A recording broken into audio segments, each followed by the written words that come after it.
Welcome. Hi, this is Carol Mixon, and I'm going to be talking today about objections and effectively handling them. What's considered an objection?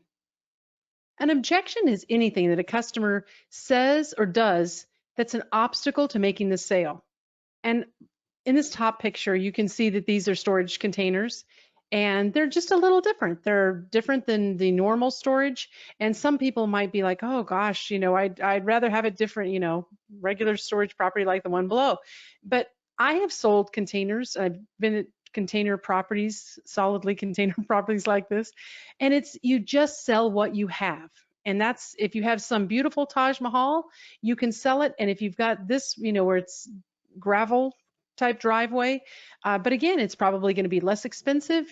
And these containers are really tight and actually probably leak and anything less than just a normal property might as they age, especially. When you think about an objection or a question that a customer has, you can easily overcome it. And these objections, they're opportunities to sell. And when you think about it, you think, oh gosh, oh no, someone's going to ask me, do you have any, problem with break-ins? The thing is, it's an opportunity to talk about your features and benefits.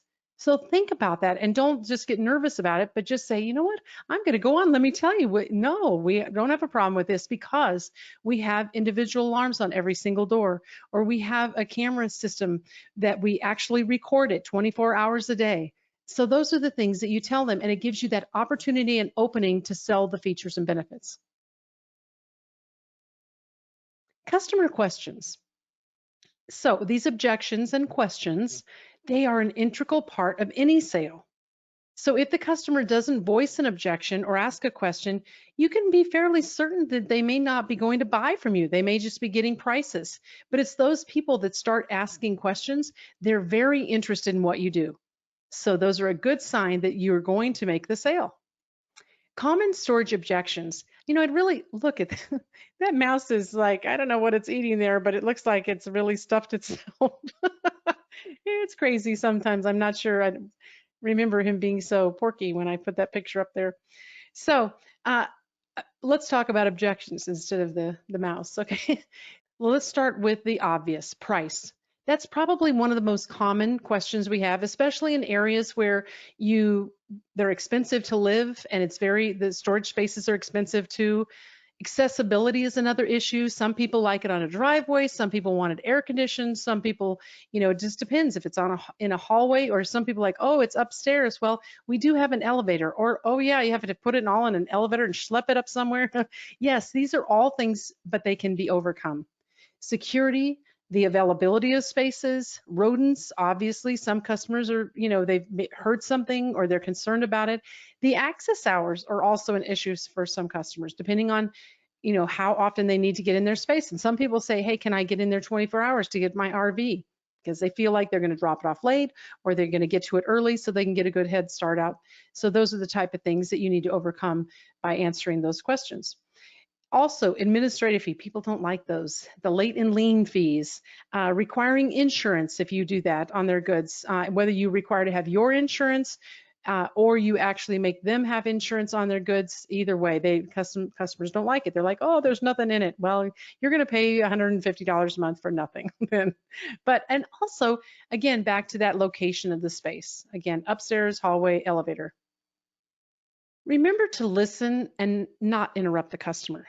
And I know sometimes this is hard because sometimes when they start talking about, what their concerns are, it's not easy to listen to, or they keep going and like, well, this plate, well, that's way more expensive than I thought it was going to be. And you all are just ripping people off. And, but you want to listen to them, to their complete question, but be careful not to interrupt them. The interruption can cause further objections or concerns from the customer, and it can be rude. It can sound rude. So you want to be careful about that. And remember, when you interrupt them, you're objecting to their objection. Does that make sense? So if you refuse to listen, then their next step, well, it may be just to end the phone call because you're already interrupting them and not hearing them out. Also use active listening methods by acknowledging the customer's concern. And that may be with like, oh, yes, oh, I understand. Yes, I have that same feeling. Those are some things that you can say to be able to connect with the customer. So the call flow. It's important to think about this because when you acknowledge the customer's concerns that they may have, those questions they may have, keep it positive and be aware of your tone of voice. Don't get angry with someone. Be honest. Don't exaggerate. Well, we've never had a break-in and we never will. I mean, that's you just can't say that. That's just something that you may have never had a break-in, but you can't ever say that you've never will have break-in because that's just you just don't know that.